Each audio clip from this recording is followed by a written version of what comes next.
We are in Parashat Vayechi. We're in the Zohar page Reish Tet Zayin 216, Amud Aleph, the first side.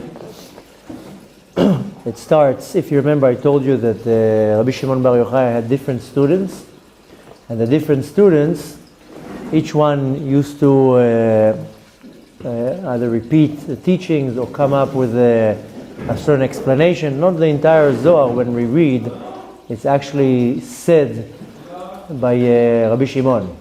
If you remember, I mentioned that Rabbi Shimon was teaching it, but later on it was Rabbi Abba that compiled it all, which is very similar to many other books that we know, especially the teachings of the Arizal.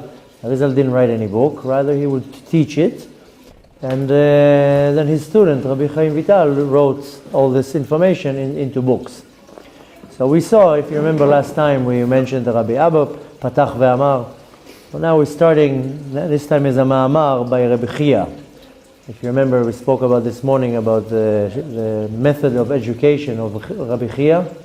He was one of the students of Rabbi Shimon Bar Yochai. And the way that usually the Ma'amarim in the Zohar start is one of the Tanaim, one of the students who, Patach means he opened his mouth and started talking. I can just imagine sitting between these guys that they don't talk, regular talk. Hey, how are you? Everything's okay. It was just Torah. Only Torah will come out of their mouth. So somebody would ask them, how are you? Hodol Hashem ki tov, ki l'olam chasdo. That's it, would be answers with psukim. So imagine you're just sitting in this group and then one of them opens his mouth and starts talking. You know that you have to right away start the recording. Something's going to come out now from this rabbi's mouth. So, and usually, even though the Zohar is divided by Parashot, it's not always about the Parasha.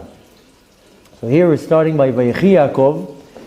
It's talking about the verse of Yaakov has lived in Mitzrayim. Rabbi Chia patach ve'amar. Rabbi Chia, he opened his mouth, so to say, and started explaining. But what does he want to explain? He's taking a verse from the book of Yeshayahu, and the verse is a very famous verse because everybody likes to flag this verse. And the verse is, Ve'amech kulam tzadikim, and your nation are all tzadikim. They're all holy people, are all righteous people. Lo'olam, forever. Yirshu Aretz, they're going to inherit the land, and that's where he ends. Now a lot of people like taking this verse and saying, we have here a verse from the prophet saying, Ramech kulam tzadikim, we're all tzadikim. So now we'll see what Rabbi Chia has to say. Zakayin innun Israel, that Ashreihem, happy are the ones that are born Jews, more than the rest of the nations that they convert. Because many people convert, but not only that, when Mashiach is going to come, after a certain period, everybody will convert. There's not going to be the concept of nations. I thought it couldn't convert after Mashiach comes. No, it's a different type of conversion, but at some stage, everybody will be one nation. It's not going to be nations. But he says, Zakayin inun Israel, yatir mikol amin. The happy are the ones, or how lucky are the ones that are born Jews, more than all the nations. Now, if you remember, I explained it a couple times, that the soul of Adam HaRishon is one big soul that contained in it a lot of souls. That the souls that come from the head of Mashiach, the head of Adam HaRishon, are the souls of the Jews. Where do we see the hint? Is that we are called Bnei Israel, and if you take the word Israel and you switch the order, it's Li Rosh, my head. And the non-Jews, their soul comes from the body of Adam HaRishon, and body in proper Hebrew is Gviyah. That's how you say, up until today, you would hear even in modern Hebrew, the word Gviyah. Gviyah is a body. That's where the name Goy comes from, by the way. Many people take it as a very derogatory word, but really it's referring to the body. So the souls of the non-Jews are coming from the body of the soul of Adam HaRishon. But here we have an explanation that it says that all the souls of Israel, they're coming from the body that is of the sphere of Tiferet, but the souls of the converts, they're coming from the wings of the Shekhinah. And this is explained in a different place in the Zohar. Now he continues, and he says, the Kutsh Baruch Hu Karalon Tzadikim. Kadosh Baruch Hu called these souls, he called them Tzadikim. This is kind of similar to when we read in the morning the Noam Elimelech, that he doesn't say, he doesn't refer to us in any other word, but he calls us Tzadikim. And just by the fact that the Kadosh Baruch Hu himself says on us that we're Tzadikim, this is already a great virtue or advantage that we have. But what does it really mean? That our root, our nature, and where we rooted from, it's coming from a tzaddikim. Why? Because our forefathers were tzaddikim. So I have the potential. Not only that I have the potential, I'm carrying in me the power that hypothetically and even practically, technically everybody can become a tzaddik. If you really put your mind to it, nothing should stop you from becoming a tzaddik. Why? Because you are a continuation of Avraham and Yitzchak and Yaakov, and our forefathers are tzaddikim, so we possess this power. Now, the reality is that we're far away from tzaddikim, but like I told you in the morning, that when you do a mitzvah, the specific moment that you're doing the mitzvah, if it's for the sake of heavens, you are in the level of a tzaddik. You can be a level of a tzaddik for one moment. And then in a split second, a foreign thought comes, a bad word comes out of your mouth, or a certain act, that's it, you go down. But since that our forefathers were tzaddikim and holy, then we possess in us this power because we are rooted from them. Now, of course, interesting that he's mentioning it here, because especially on today, he says, "Ve'im yetzu miklal kama bnei Belial, lo mipnei ze avad mehem shem tzadikim." Sometimes some go a little bit cuckoo and they go away. Shtush to folly, that a Jew can't sin. It says, we say that in Tana because only a moment of folly. Whatever. No, that's not what I'm saying. He's just saying that sometimes somebody from the nation will go a little bit cuckoo and go away. And it's funny that we're reading in it on December 25th. Oh, okay. That's what he's saying. Some of them are Bnei Belial and they get their own holidays. Yeah. Le'achsinon yerutat almin. Now, he said that Kadosh Baruch Hu calls us tzaddikim, and in order to give them an inheritance forever and ever, for eternity, and this is a type of Yerusha, inheritance that never ends, it's eternity. Be'alma de'ate, and the alma de'ate is in the next world, in Olam Haba. And הכל בסדר? And this Yerusha, this inheritance, is receiving 310 worlds. We know that the Tzadikim, they inherit 310 worlds. It's called Shai Olamot. And what does it really mean? Here we're definitely not going to explain it, but we find out in many times that we hear that the Tzadik gets 310 worlds.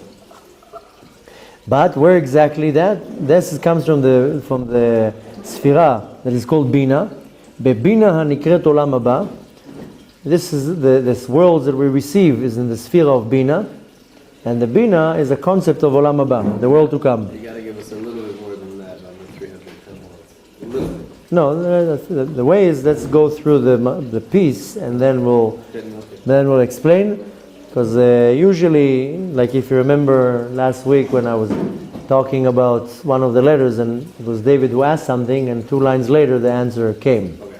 So better to like go. That, I'm good. And later on, whatever we missed, we'll try to. Some. Horrible background. Excuse me? Horrible background. No, it's fine. The camera is fine. I guess that's my first. It's not clear. No, it's fine.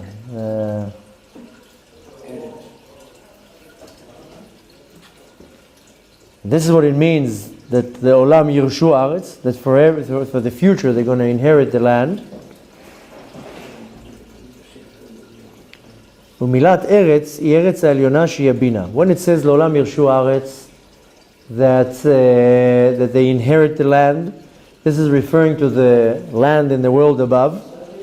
And this is called Bina, the sphere of Bina. This is called the land that is above. Lita'annaga behahu alma.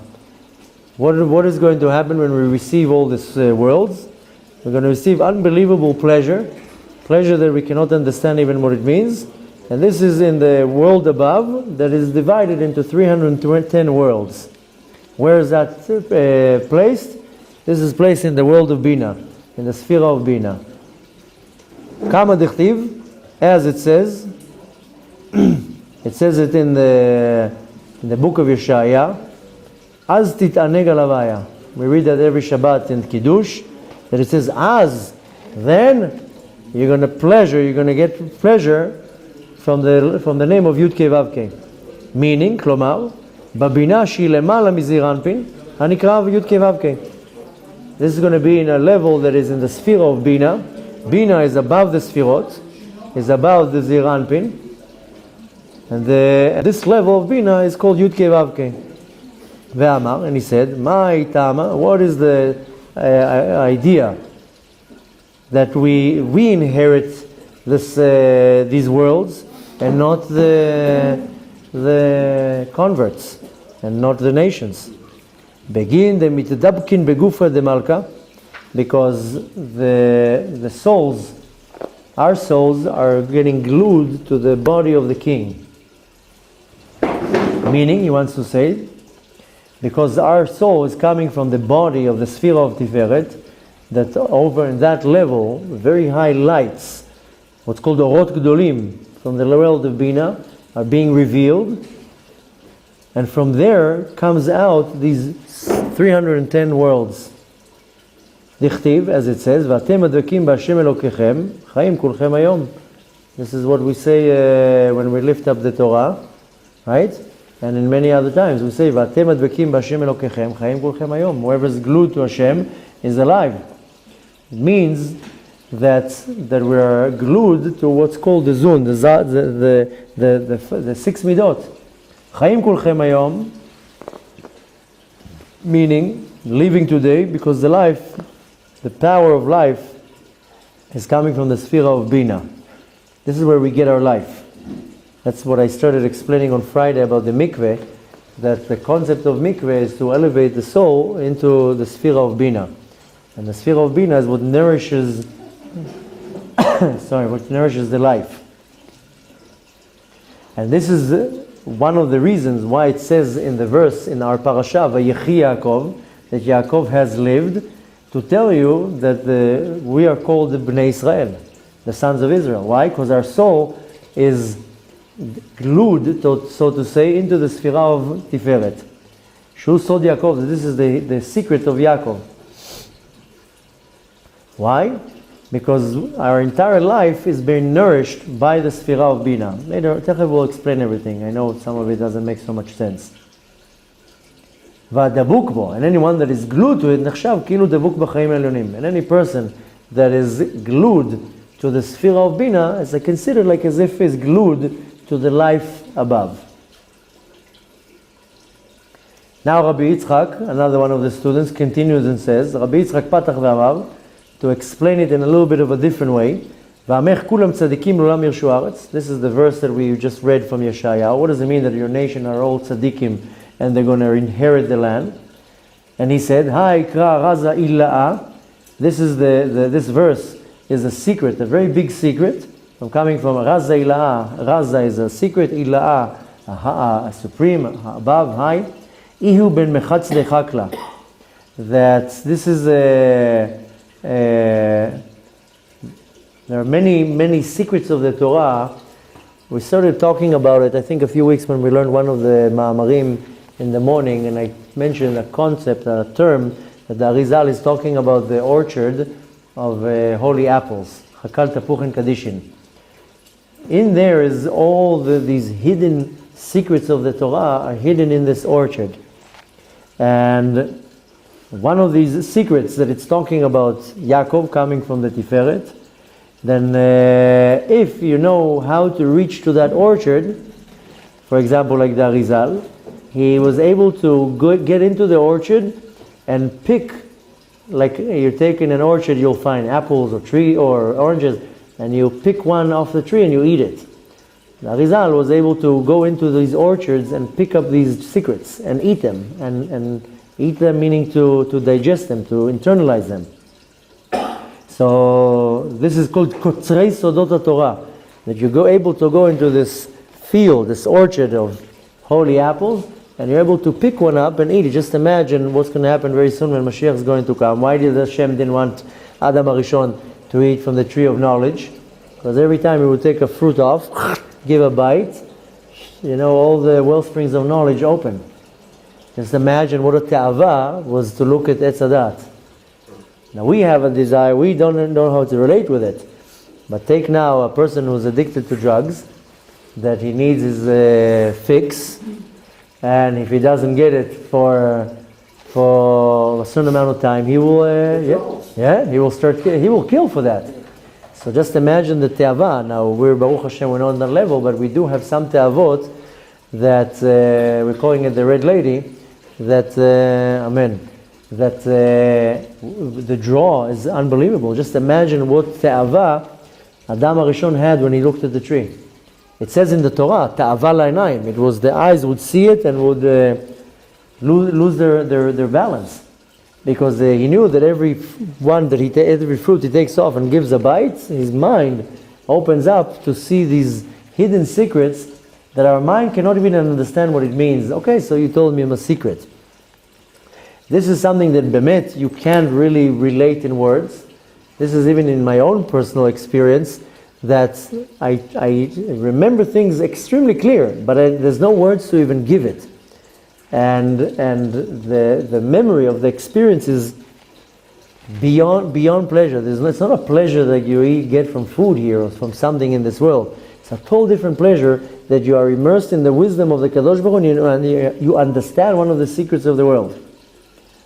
He's saying, Rabbi Yitzchak, that one of the secrets is the ones who go into this orchard and take one off, and this is, it manifests into the sphere of Malchut, that over there the secret was developed like a fruit. The fruit slowly develops. In the beginning it's not ripe, but when it's ripe you can take and eat it. And of course, how does it get developed? It starts in Binah, it gets developed through all the Sfirot. Once it gets to Yesod, then Yesod is ready to make it completely ripe, and then it gives it into the Malchut. And that's when it's ready to be digested and eaten. Because in the story, in the information that we have, Rabbi Shimon has taught the Achsanat Yeruta Ila'a De'ai Eretz, the receiving the inheritance of this supreme land. This is called the Malchut. The Malchut is considered Eretz. Le'etman de Yaritla Barahu De'ikrai Tzadik. The only one who will inherit this land, so to say, is only a person in the level of a tzaddik. Why? Because a tzaddik is holding the yesod, the foundation. And if you're not holding the foundation, if you're not holding the yesod, then you don't have anything. Because anyone that is able to hold the yesod, the yesod is the foundation.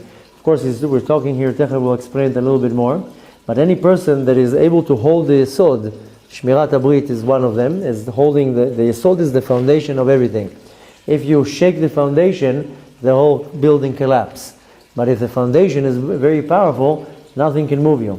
But it says here, any person who's a tzaddik, a person that knows how to guard the Brit. That's why Yosef was called Yosef a tzaddik, because he knew how to guard the Brit. Now, anyone that's able to guard the Brit, מקבל את השפע. מקבל את השפע תחילה, ועל ידו נשפע למלכות. The Yesod gets the shefa, gets all the abundance, and then he's able to give it over to Malchut. The Ha-Matronita, this is the Malchut. The Malchut is called Matronita. This is like a bride. Matronita is a bride. Beit dabkat leitbassama. That the malchut, it gets glued, so to say. It wants to be attached to the yesod. Why? In order to be sweetened by the yesod, because in the malchut there's a lot of dinim, a lot of judgments. V'tzadik yarit lematronita vaday. And the yesod is receiving part of the abundance to go down to the level of malchut. I know a lot of it is not clear. Let's go through it and then I'll explain it in a more clear way. And then he continues and says, hacha bechavivuta lekut shabrichu leIsrael amar v'amech kulam tzadikim. Since here the Kadosh Baruch Hu has some type of a fond to the souls of the Jews. Fondness? Excuse me? Fondness? Fond, like he likes us. Yeah. Fondness, you say? Yes. Chavivut, it's almost like a certain. We have a certain quality that he likes. I didn't still figure that out what it is, but for whatever reason, we have something that Hashem has favor in our souls, and that's why he says, "V'amech kulam tzadikim." They're all considered tzadikim. V'gin kach leolam yirshu haaretz, and that's why they have the ability to inherit this land. Itchazon lirit lematronita. They are worthy to receive the abundance, the shefa from the world of malchut. And he explains, "My tama ikrun tzadikim." Why is he calling them tzadikim? I don't see much tzadikim around us. Why are you calling Israel tzadikim? My tama yartin lematronita. Why specifically we're able to receive? He says constantly the word to inherit. Because to inherit, you don't have to do anything. Present is one thing, salary is a completely different thing, but inheritance, you just got it because your father gave it to you. Father, your mother. So how come that we're able to inherit, so to say, the abundance that comes from the world of Malchut? And you know it's coming. Excuse me? And you know it's coming. Yeah. Begin the itgazru. The reason why we're able to get it is because we are and were circumcised. That's the reason. Kama ditninan kol man ditgazar ve'ayal behai achasna ve'natir lehai brit. As we learned previously, that any person that is circumcised and it goes into the domain of the malchut, and then he guards the brit from desecrating by forbidden relations. Al vitdabak begufa de malka. Any person that gets circumcised, this is one of the most highest mitzvot that we can't even imagine what it means. But any person that gets circumcised and guards the brit, meaning doesn't fail in any type of forbidden relations, then the neshama gets elevated like a ballistic missile and gets glued into the body, so to say, of the Kadosh Baruch Hu. And which this is the level of Tiferet. Ve'al behai tzadik. And since this individual is going into the realm of what's called the Yesod, the sphere of Yesod, when he gets circumcised, because what does it says in Patach Eliyahu? Ke Yesod hu siyoma de gufa veke gufa dami.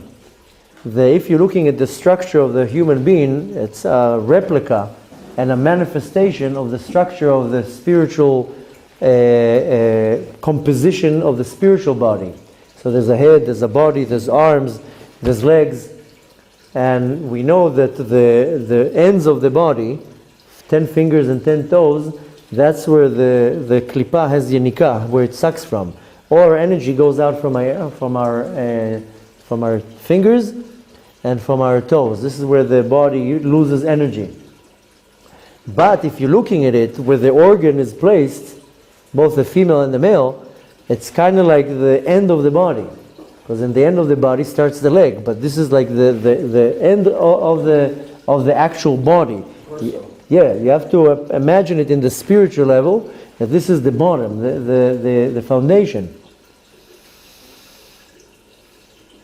That's why they're called tzadikim. And for that they're going to inherit the land, meaning the world to come. And now he wants to explain, what does it mean Aretz? Who's calling Aretz? Who's called the land? And he says, Da Eretz HaChaim, this is the world to come, the world above, the spiritual world. It's called Malchut, because this is the land of the living. Ahadar ve'amar, then he repeats and he says, Netzer matai ma'aseh adai litpaer. We're talking about the same verse that is found in the book of Yeshayahu. That it says, Va'amech kulam tzadikim, le'olam yirshu aretz, netzer matai litpaer. What is netzer matai litpaer? Netzer matai is that when I plant something, then something grows, and usually a farmer is very proud of what he planted. Look what I was able to grow. So Hashem has planted, something grows, and Hashem, litpaer, is to be not showing off, but not bragging. Showing off and bragging is negative, but in a good way. Look what I was able to do. Meaning, anafa me'inun anfin, the nata kuchabrichu, kad bra alma. The malchut is the branch from one of the 7 branches that comes out. If you remember, we mentioned in the world of Atzilut, there are 7 branches that come out from the world of Atzilut that they start from the sphere of Bina, and this is called, it's where the branches are coming from. It's called the world of Atzilut, and as it says in the Torah, Vayita Hashem Elokim gan be'eden. If you remember in the book of Bereshit, it says that the Kadosh Baruch Hu has planted a garden. Actually, it says the gan was planted in Eden. Eden is another way of saying Chochmah, and he explains that Chochmah and Bina are called in Kabbalah Av ve'em, father and mother, and he wants to say that the mother gets the power of the father, and that's why he planted the garden. That is the 7 branches that go out of Atzilut. Where did he put it? In Eden. Means that the mother has created the power and was receiving it from the Sphira of Chochmah that is called Eden. And where does it say? Mikedem. Meaning, before everything came down to the world. And the Malchut is one of these branches that came out. That's why the Malchut is one of the products, so to say, one of the branches that came out from the main branch coming out from Olam Atzilut. Another thing, that Yaakov and his son went down to Mitzrayim, to a nation that is very stiff, very hard. And it's found that they're compared to all the people there, they're found to be tzadikim because they didn't learn from their actions. Therefore, begin kachtiv, that's where it says on it, le'olam yirshu aretz. Forever they will receive this inheritance. The mitaman sliku lirat ara kadisha, because from Egypt they came out to inherit the Holy Land. Which concludes with Vayechi Yaakov be'eretz Mitzrayim. That's what we read, that's how we start the parasha. And he is asking, Amai parashat das setima. Why is this parasha so concealed and hidden that I don't understand even what it's saying here? He wants to say that there's no break between Parashat Vayigash and Parashat Vayechi. If you look, I don't think I have here Tikkun Sofrim. No, I have a book where, you have to look at it in the Torah. If you look in the Torah, you'll see that Parashat Vayigash and Parashat Vayechi are attached. There's no break in between them. Now you see a little bit in the Torah, you see there's breaks between paragraphs and prakim. Between Vayigash and Vayechi, there's no breaks. It's literally in the middle. So he wants to say that between the end of Vayigash and the beginning of Vayechi, there's no break. Rabbi Yaakov Amar, that's why the parasha is concealed. Why? Beshat ademit Yaakov estimu ein nehon de Israel. The second that Yaakov died, the spiritual eyes of the Jews has closed. And meaning when Yaakov was alive, the eyes of the Jews were, so to say, shining in the Torah. And right when he died, since he's the father of the entire nation, then the eyes, the spiritual sight of our souls has closed. So we can't see the Torah. Rabbi Yehuda Amar, Dechden nachatu legaluta v'ishtabidu behon. That right after Yaakov died, they went into the exile and started being slaves into Mitzrayim. We have one more little paragraph, then we'll start explaining. Rabbi Shimon Amar. Rabbi Shimon said, of course, when it's talking about Rabbi Shimon, it's referring to Rabbi Shimon Bar Yochai. The reason why this parasha is stuma. Stuma means that there's can be meaning that the end is attached, the beginning is attached to the previous parasha, but stuma also means that the information there is not so obvious and revealed. What does it say above about Parashat Vayechi? Vayechi Yisrael be'eretz Mitzrayim, be'eretz Goshen, v'yechazu ba, v'yafru v'yirbu me'od. How does the end of Parashat Vayechi ends? By saying that the Jews, we call it now Jews, but the sons of Israel sat in the land of Mitzrayim, in the piece of the land that is called Goshen, and they had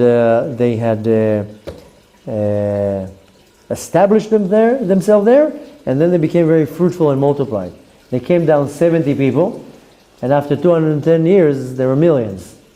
About 15 million, which kind of, like how did in 210 years from 70 people became 15 million. And how do we know 15 million? Because we have a calculation that about 3 million people left Mitzrayim. Now if 20% left Mitzrayim, and it's 3 million, so 100% is 15 million. So we're talking about 15 million people that somehow got multiplied from 70 people, because Yaakov went down with 70 people to Mitzrayim. So the Midrash says that they had 6 babies in one shot. Like constantly, like every pregnancy, there was 6 babies. And obviously they had to get married very young, and it was obviously a miracle, and they multiplied very, very fast. And as it says, Vayechi Yaakov, right away after they went down to Mitzrayim, it says that Yaakov lived. The light chazel afrasha ben daleda. Then there's no reason to separate the two parashot. They first went down, and right away Yaakov lived there. Ma inul kaime betafnukin the malkin vekabilu inuga vechisuvin legarmaihu. The same way that our souls are in a high level, and they're receiving a lot of pleasure like kings, and they're getting a lot of good things for themselves. They were spoiled in Mitzrayim basically, because Yosef would support them. They didn't have to work, they didn't have to do anything. Yosef was supporting them, and they just received free food, free Torah, everything was free. Uf Yaakov nami kaim betafnuke malkin beinuga bechusav legarmei. Even Yaakov was in that level of this pleasure of like kings, because Yosef again was sending him too. Light parash daminda. Therefore, the two parashot did not separate from each other. And he says, "Veha ikre Vayechi." That's why it says here in Egypt, Yaakov was called alive, because it was considered that this was the end of his life, and he had a good life at the end. I mean, after so many years, living through pursued by Esav, and then living by Lavan, and then all the problems with Yosef and Dinah, and finally he had some peace and quiet. So it says Vayechi, he had life. All his life were in sorrow, and they were stuck in sorrow. This is what it says a bit about Yaakov. Lo shalvati, and he didn't have any peace in the house of Lavan. Lo shakatiti, and I never had the quiet from being pursued constantly by the minister of Esav. Lo nachti, and I didn't rest from all the problems that I had from Dinah and Yosef and Shechem. And right after that, Yosef got kidnapped and disappeared. I didn't have rest for that. Once I came down to Mitzrayim, I have relaxed, so to say, had a normal ending. Chama lebre malka, because he saw that his son became the second to the king. Chama lechol bnoi zaken tzadikim, and he saw all his boys, all the tribes, they did tshuva, and they were in the level of tzadikim, and everything was good. And they all were very spoiled. I mean, Yosef was rich. He was able to spoil everybody, that they all were living a very good life.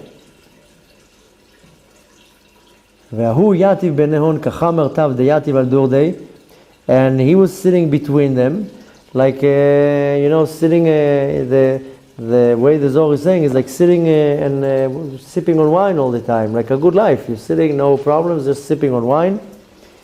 Keden ikre Vayechi Yaakov. So that's why the Parasha is called that Yaakov has lived. Vayechi. Velo parish, and it's not it's separated from the previous Parasha. Ben vayifru vayirbu meod levayechi Yaakov vehachi itchazei. That's why the Parashot were together, because it was one long story. Now we'll take a short break to explain a little bit, because now he's going to explain why specifically it was 17 years. I mean, if you remember this morning we talked about that the name Yud-Kei Vav-Kei Bekatnot is the gematria of 17. That's how it got to 17. Here it will be interesting to see what the Zohar says about that. But to kind of give a quick recap of what we read up until now. Why don't you put Katnut on the 17 also? Because it's a 10 and a 7. What do you mean set 10 and a 7? We went from 26, right? We took off a 0. We got to 17, which is Yud Zayin. Yeah. So why don't we take a 0 off the Yud? Or why don't we make it like a 9 and an 8? Because if you're looking at the word Yud Kei Vav Kei, so Yud is 10, then Hey is 5, then Vav is 6, and Hey is 5. That brings you to 26. Now take the letter Yud, the numerical value is 10, you take the 0 off. So you're left with 1. So it got down now to 17. Right. So you want to make Katnut over the Katnut? That's the thing, you're doing it twice. You can't do it twice. That's what you're saying? Then, but even let's say, even if you do it, you'll still get an interesting number. 8. You'll get 8. Right. So, which is above nature, which is Yud Kei Vav Kei is above nature. But usually the way how you do it is you don't do, the Katnut and then whatever's left you do Katnut. I mean, you can do that, why not? Gematria Ktana. You can do anything you want. As long as it brings something cool, then you're good. But here we just were explaining the difference between the name Yud Kei Vav Kei, which is Gadlut, and the name Yud Kei Vav Kei in Gematria Ktana represents the Katnut. But basically to give a very short explanation of what we said here, we now don't see it, but our entire life in this world is only to prepare my life to the world to come. So what matters is the world to come, not this world. If I'm comfortable in this world, I'm not comfortable in this world, what am I doing in this world? It's all becoming almost irrelevant, because my entire way how I'm thinking has to be for the world above. You cannot compare 70 years, 80 years of this world to eternity. So this just needs to bring you a perspective that doesn't matter how much I suffer in this world, doesn't matter what I have to go through in this world, if behind that is hiding the source of what will allow me to grow in the world to come, that's what matters. So he's basically saying that why is he saying V'amech kulam tzadikim lo'olam yirshu haaretz? At the end of the day, if you're looking at the Torah in a very superficial way, then you see a lot of mitzvot that if you don't do them, or you do the negative mitzvot, then there's a punishment or a lack of something, and if you do them, you get a reward. If you want to look at it in a very superficial way, you do good, you get good, you do bad, you get bad. Now, obviously, this is not should be our agenda, but one thing that drives us that I am looking at the world to come, and I will get a reward. I mean, sometimes, and not sometimes, many times, what will stop a person from doing something bad is thinking of the consequences. If I want to rob a bank now, I will be like, okay, yeah, there's a good chance I might make some money, but there's a higher chance I'll get caught, and I'll be spending 10 years in jail. You can't do the time, don't do the crime. So the punishment is serving as not as a warning, but rather as a almost as a reward to not do it. Not a reward to not do it. I would say like a warning. It's serving to me right now as a sign. If you do this, something's going to happen. If there wouldn't be the concept of the law, of the punishment, then people will just do whatever they want. It's not about the punishment. The punishment is just a sign, don't do it. Now, same thing on the positive side. Sometimes it could say, how many times you tell a person, come and do this and that, I don't want to. You know what a zchut it is? I told you, I have a friend that every time I try to convince him to do something, then I tell him that business, he'll have blessing in business, he'll have blessing here, he has blessing, he accepts. And the good part is that Hashem always stands by my side and he proves that it's right. So every time that he listens to me, then if I tell him you're going to have blessing in your business, he has blessing. So I tell him, you see, it works. It works. Now, of course, many will say, okay, that's not the system where you're bribing him to do a mitzvah. So our sages say in the Gemara, better to do something with no intention and for the wrong intention, because from that he will come to do it in the right way. Let him start doing it. Happens to be with this specific friend, whatever I tell him do this and that, you'll have a good, you'll close the business deal. He does it and the business deal gets closed. So Baruch Hashem is on my side and proving to him that it works. But at the end of the day, we're not in the level that we're just serving Hashem because it's the right thing to do. We serve Hashem because I know, at the end of the day, there'll be a reward here. Nevertheless, of course, that's not should be the... Many people do because of pure devotion. Yeah, 100%. But, I wouldn't say many. You've been very generous now. I would say a lot, but not many. Because at the end of the day, even though you're right, a lot do it from the true devotion, but a big part of them, there is in the back of the mind some type of an agenda. So maybe it's not too great in their name, but they very... Delete some other past. Yeah, or delete something from the past, or maybe I do need some good luck in here. Maybe that action will help me. Again, to be really in the level that you're doing it 100% devoted to the cause, that's a very high level. So, but the point is that it's basically saying in simple words, you put yourself in the level of a tzaddik, just know that you will inherit the world to come. Now, if we would actually really know what it means, what we are going to inherit, then you would be running in the streets like a chicken without a head. You wouldn't even miss one small opportunity. So, but of course, Hashem wanted to make it a challenge, so it made it in a way that we don't really understand. Nevertheless, he's basically saying here, in other words, that yes, you do something good, you will inherit a place in the world to come, and believe it or not, I know it might sound not so fair to many people, but you will get according to what you did. So there is a very good chance that each and every one of us will be positioned in the world to come in a completely different place. That's where you're really going to see the world to come. A certain individual that now you don't hold him as something so special, and be like, oh, now you'll see really where he goes. This is the world of truth. Everything will be open. You'll see the truth of what everybody achieved. So the ones who don't feel like doing anything, they say it's not fair. Why? It's not fair. So work hard. What do you mean it's not fair? So when I was young, I used to organize parties. And when I was after the army, I would go and rent the place, whether the club or whatever it is. I would bring the bar, the bouncers, the music, the DJ, the PR, the advertising, and I would make a party. And I would make money off the door, off the bar, or whatever. And when I started, everybody was laughing at me. And, you're nonsense, you're wasting your time. Okay. That was my 21st birthday when I did the first big party. And at the time, you're talking about here like 25 years ago, then I made at the time like 9,000 shekels. I mean, it's almost like making now something equivalent to, I don't know, like 40,000 shekels. And had an amazing time.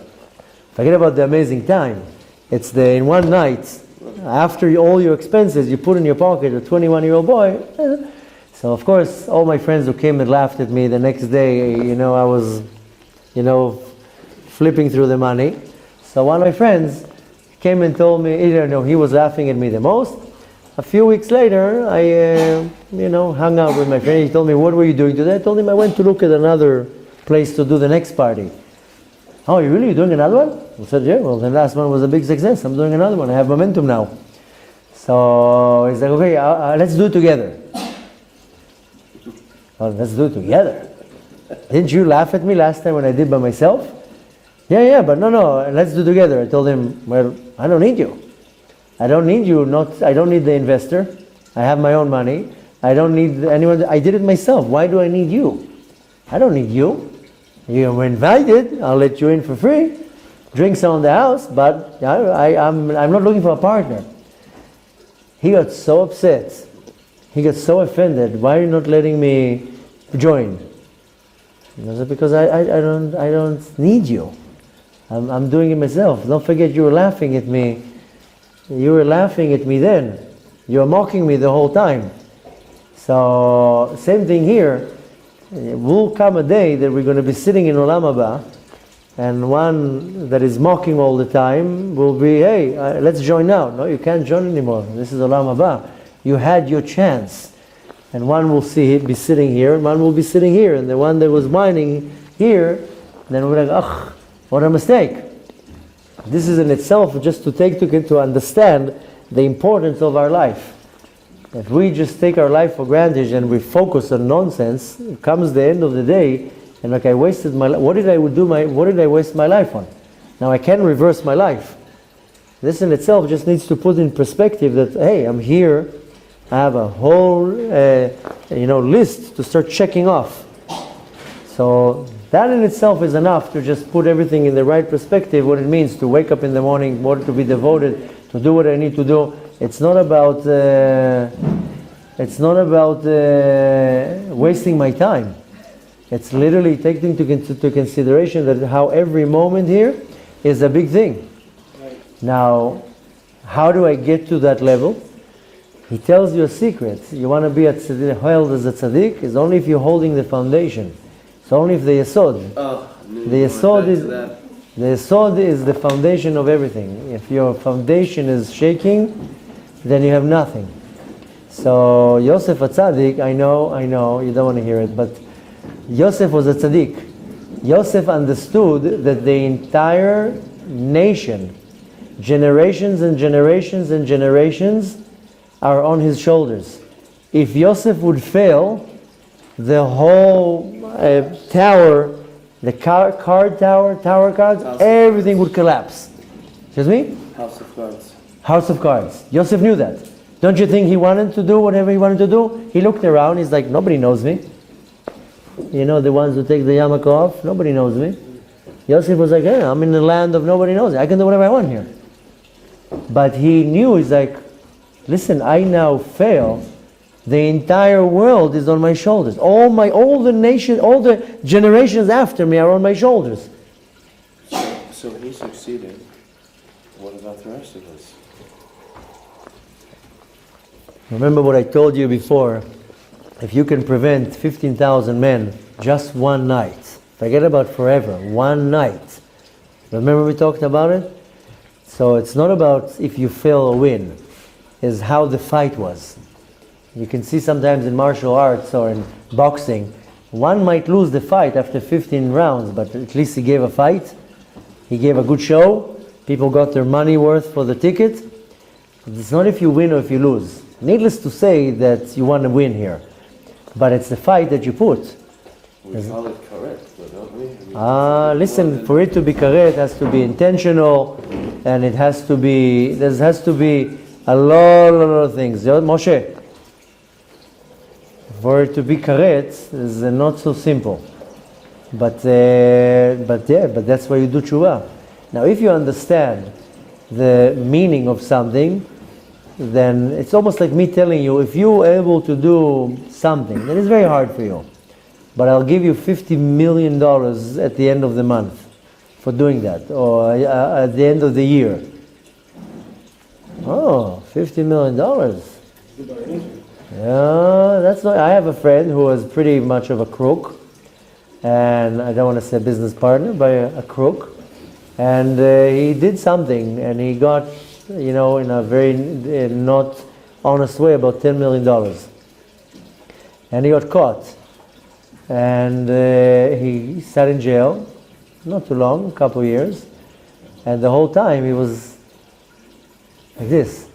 I'm going out of jail, I have $10 million. Money disappeared, nobody knows where the money is. So, and I would talk to him. I told him, you don't mind? No, I'll sit in jail those couple of years, and the rest of my life I'm set. Now this is a very crooked way of thinking, but just goes to show you, when you are locked on something, you're willing to, so to say, suffer. So, when you really want to win, you can win. Trust me. When you really want something, you can win. Now, you just need to look at the prize at the end to understand what does it mean to win. Now, I don't look at it, when I was going into the battle, it's not about the prize. It's about the responsibility. When you understand what it means to have responsibility, you forget about letting Hashem down, forgetting about punishment. It's responsibility. It's a level of maturity that's where you win, by the way. That Yosef was like, it's not about me. It's about all the generations after. And it's not only specifically in the Brit, it's everything. We are very selfish. We're selfish human beings. It's, what is in it to me? What am I gaining here? Am I gaining something here? If I'm gaining something here, then it's worth it for me. If I'm not gaining anything here, then I don't want to do it. The basic learning, this is much more deeper than, we don't have much time to continue. The basic lesson here is that this life goes like this. Really. Our life is like a blink. We think now that we're going very, very slow.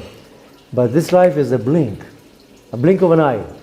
And, look now, this Jew that got released out of jail, Rubashkin. You know what the hell he went through for 8 years? But within 1 second, it was over. Now, during the period of the hell, it's hell. But then it's over. Just imagine, the day he walks out of the door, he's out, he's free. It's like a bad dream. This life is like a bad dream, but it's a bad dream that you can achieve more than anything else and anywhere in the universe. Just to put things in perspective, it doesn't matter how you're going to suffer, how much you're going to suffer in this world. You have two ways of finishing the race. Doesn't matter if you win or not. Is finishing with a smile or complaining the whole way.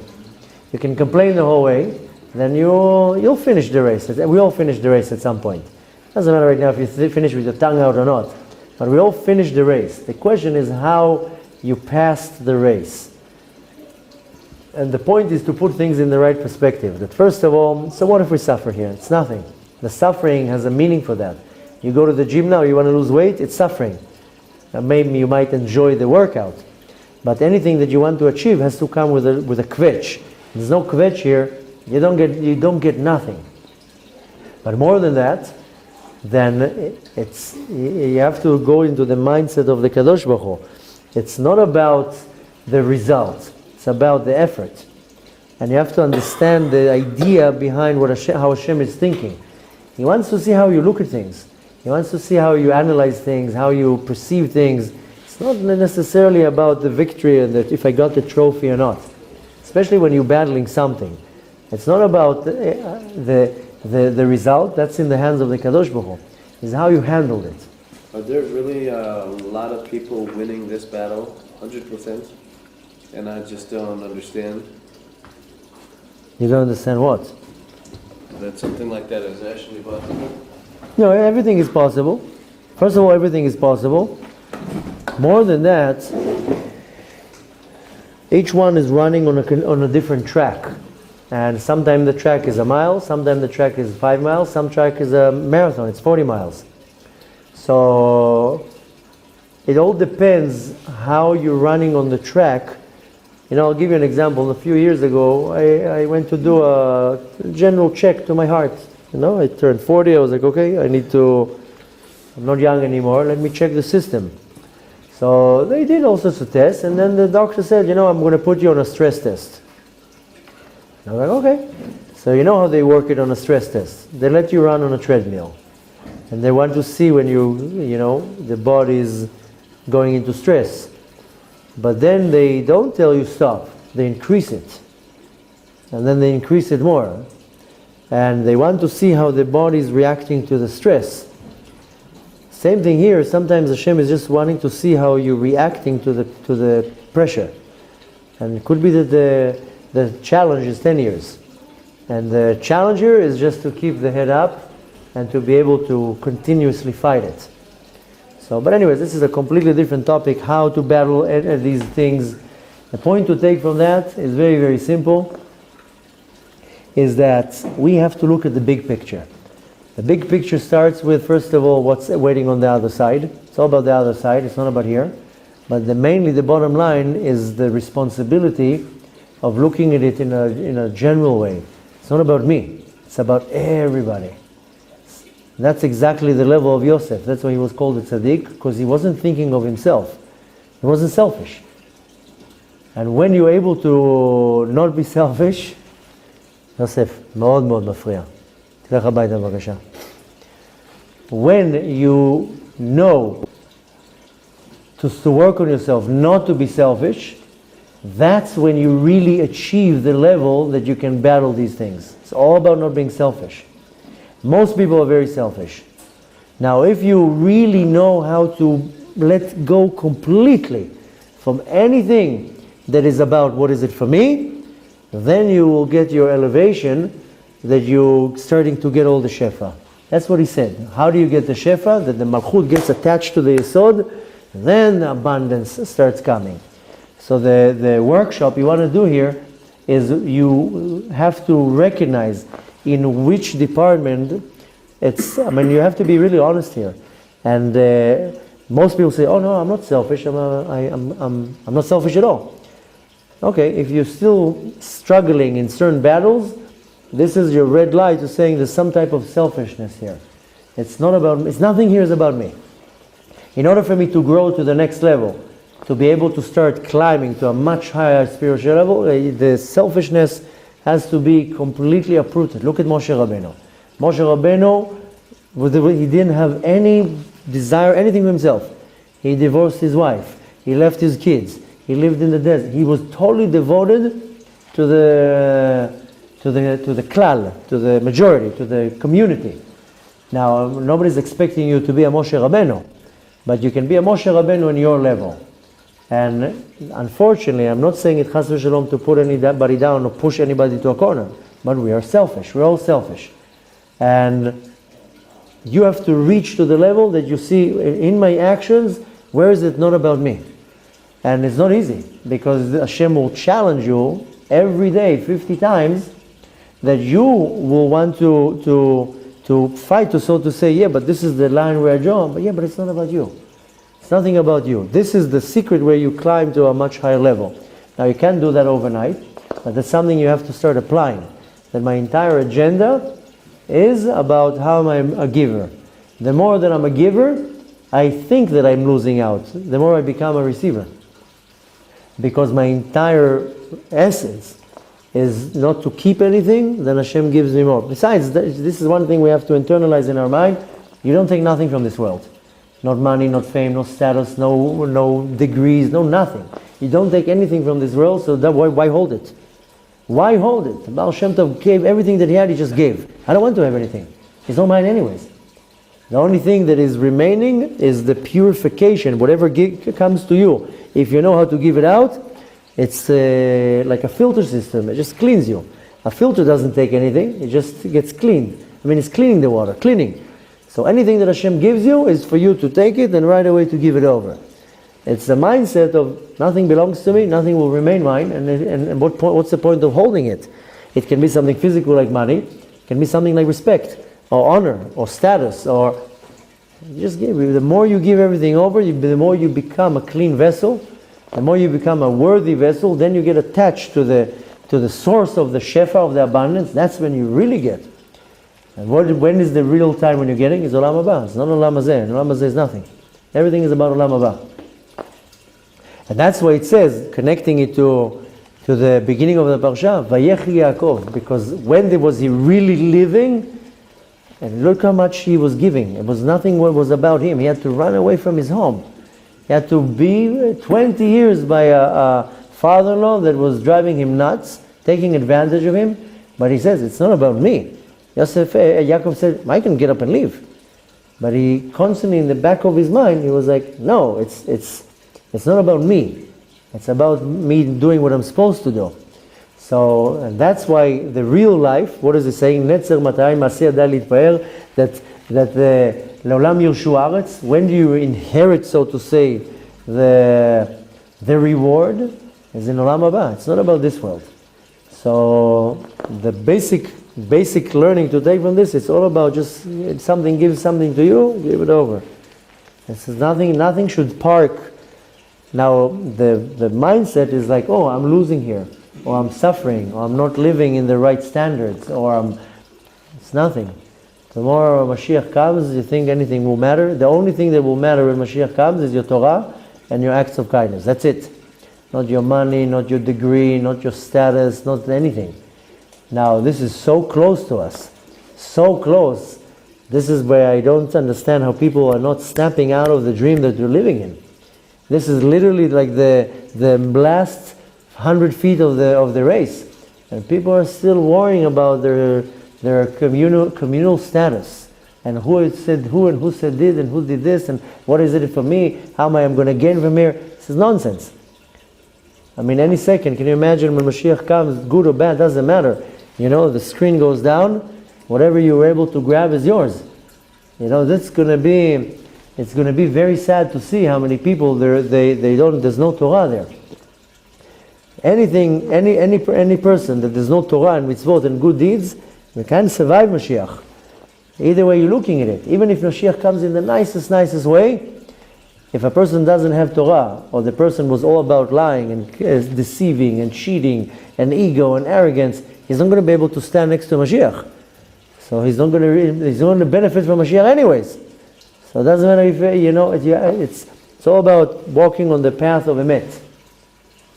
So we just got a little bit of a taste. We got to finish. We went way through over our time.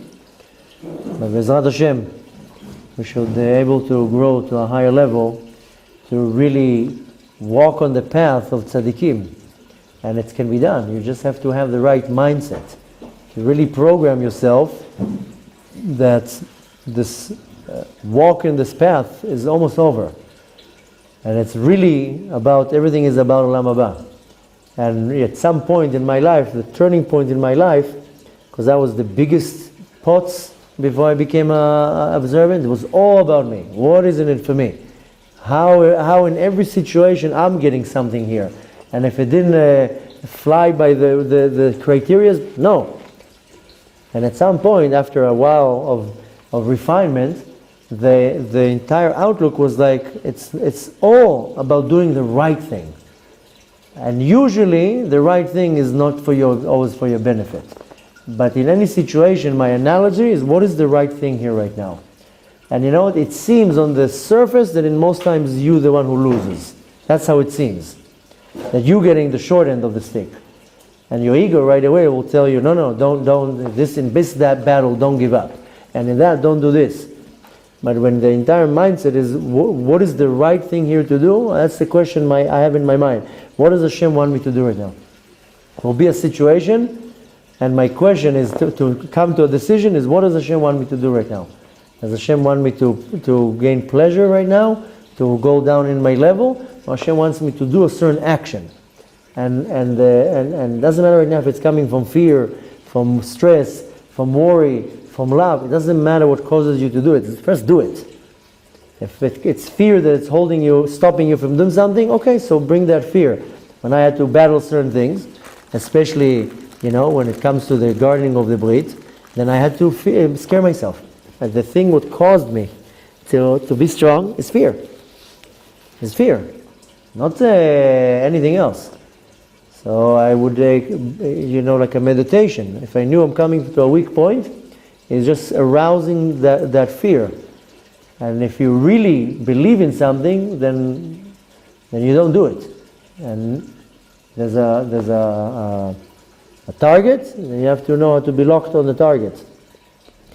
Anyways, what we want to take from that is that Bemet, each and every one of us, we might look like a small portion, but we don't need a lot. Rabbi Shimon Bar Yochai says we don't need such a big group. We need a small group, and that's the mindset. Is that I might sound corny, but every act that I do, I'm not thinking what's the gain for me. I'm thinking of the entire world, how I will affect the entire world. And believe it or not, one act that you do affects the entire world. And one act that you don't do also affects the world. And if you have the mindset by saying, I am the responsible one, imagine you're the link. And when you fail, succeed, millions and millions of souls are leaning on you. That might sound like a big responsibility, but that drives you to be like, hey, this is not a joke, this is serious. So we got to wake up from our little dream that the world is waiting. The world is not waiting for anything. And we got to do what we got to do. B'ezrat Hashem, we should merit to be part of the Tzadikim that will inherit the world to come and will pleasure the godly revelation for eternity.